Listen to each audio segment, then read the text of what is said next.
Hey man, I mean, it could have been Portugal. It really could have been Portugal if Barak wasn't leaning back like Fat Joe in that game.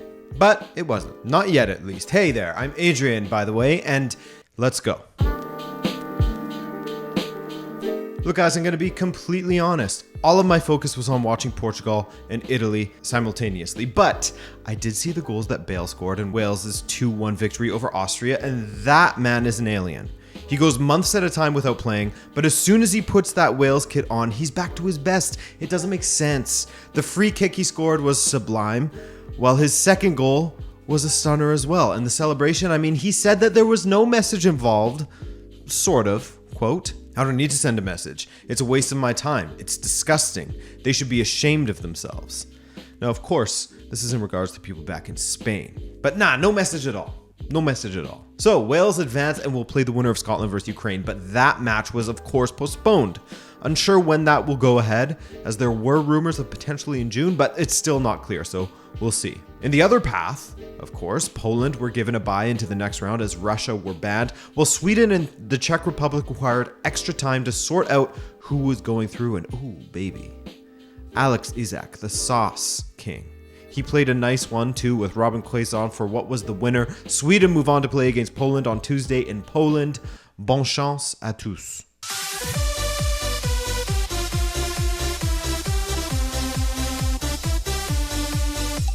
Here we go. Santos went with an interesting lineup as he finally took the handbrake off and played quite a few attackers. Bruno Fernandes, Bernardo Silva, Ronaldo, Jota, and Otavio were all on the pitch at the same time. But then, when you look at that back line, there's reason to be a little bit nervous.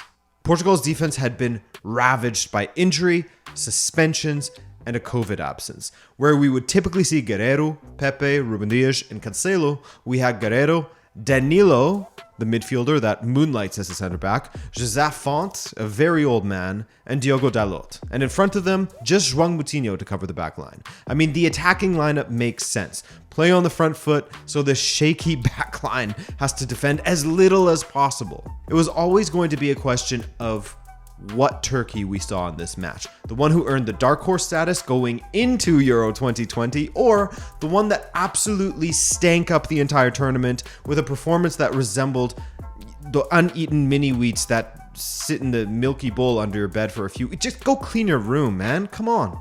It's about time you just take that out. Right from the get-go, Turkey were terrible, doing their best impression of themselves from Euro 2020. Gilt-edged chances going over the bar for Portugal, but the breakthrough eventually came when Otavio, the man who plays for Porto, scored for Portugal. And I felt ill. Let me explain. As a Benfiquista, and I mean anyone can relate to this really, there are players from your rivals that just make your skin crawl, that you see their face and your day immediately turns a little bit darker. And even though you may be a pacifist, you feel like doing violence.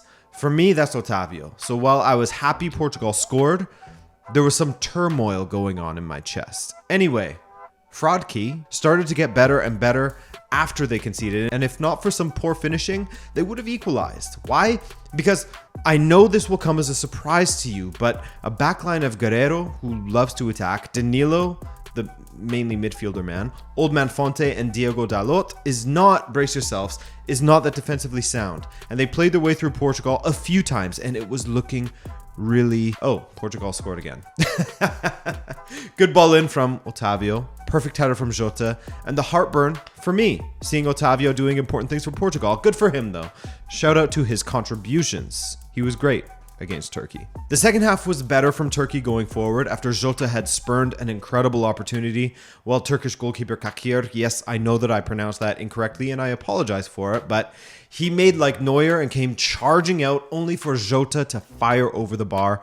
And sure enough, not too long later, on the 65th minute, who else but Burak Yilmaz to draw a level? I'm telling you, I know, as my boy Simon said on Twitter, I know it's a controversial take, but this back line is not solid, especially when it has just João Moutinho protecting it. And this back line gave away a penalty as well, but Burak sent the ball skyward. He blasted it over the bar and in turn blasted Turkey's chances to make it to the World Cup. You miss that, you throw the game and give Portugal an opportunity to double their lead, and they did. With João Felix, Rafael Leão and Mateus Nunes coming on, Mateus made it 3-1 to end Turkey.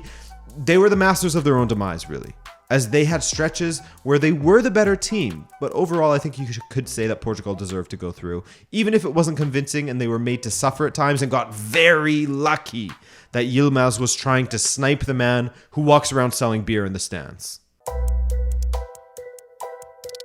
Italy playing at home against North Macedonia. I mean, breaking down this match is a little bit hard to do as it was just total domination from Italy with absolutely no end product. Once again, Italian finishers go missing, and Berardi can be included in that as he really has blood on his hands for that miss in the first half, right around the 29th minute, I think it was.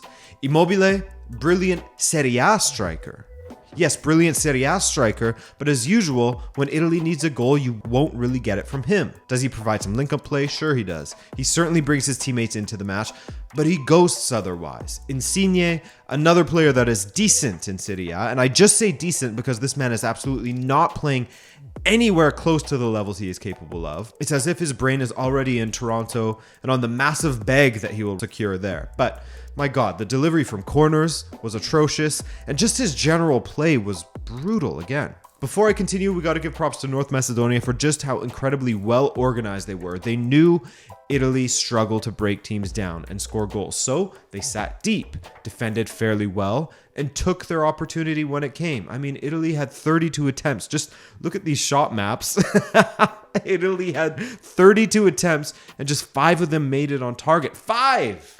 That is inexcusable. But yes, North Macedonia defended well, and the strike from Trajkovski in the 92nd minute was a beauty. By the way, he scored against Italy back in 2017 to earn North Macedonia a draw and contributed to Italy having to go to the playoffs against Sweden, and you all know how that played out. This Italian side was carried by Chiesa, it feels like, because without him, they tend to lack any sort of potency and anyone who will run at defenders with the ball and cause issues. I mean, Pellegrini had a great run in the second half, and he ended up squaring it across the face of goal, only to find a North Macedonian defender. No Italian attacker there to meet it, because that always seems to be the issue. And I think Mancini has to take a lot of the blame for this. He always insists on the same players over and over again. Why was Scamacca, who has been in fantastic form for Sassuolo this season and offers something completely different, not even included in the squad, offering something completely different like a finishing ability? I mean, I get it. Mancini wants to keep the same guys together, but this is international football, man. There quite often is barely any chemistry between players to begin with, and when you go months and months without playing together and get just a couple of training sessions in before your match, I mean, in my opinion, you have to balance the form of a certain newbie with that of some of your, trusted individuals. Guys like Insigne shouldn't be there. Belotti shouldn't be there. Scamacca absolutely should be. But he wasn't. And because of Italy's misfirings, I mean, I guess what I'm trying to say is that a lot of Italy's quote-unquote top players have been in shit form or are injured.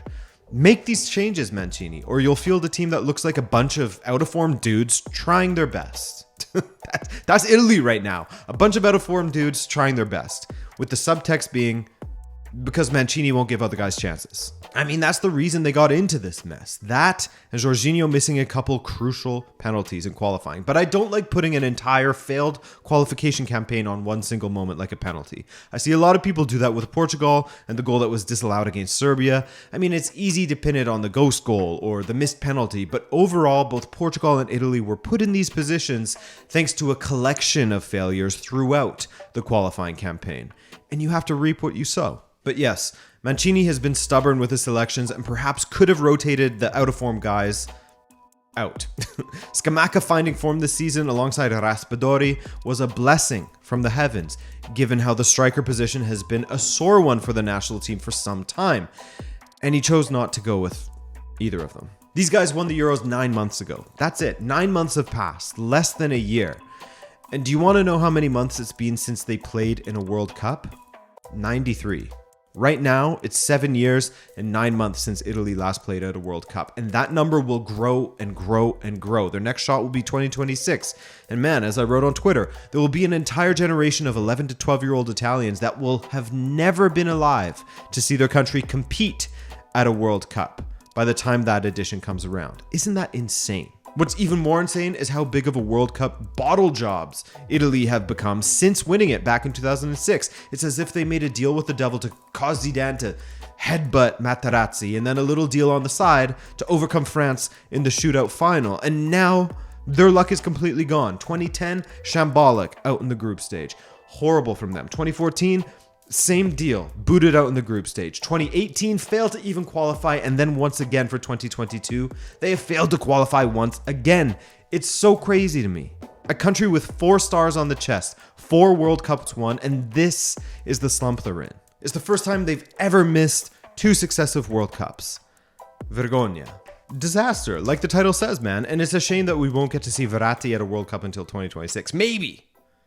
And so yes, on this side, Portugal will be playing against North Macedonia in Porto on Tuesday. I'm looking forward to that match. You? Maybe you're more into Wales versus Poland, because that should be a decent match as well. Whatever you're looking forward to, I want to thank you for joining me today. If you're new, subscribe. If you're not, high five. Hell yeah, that rhymed. Anyways, have a great weekend, guys. My name is Adrian. I love ya. See you next week.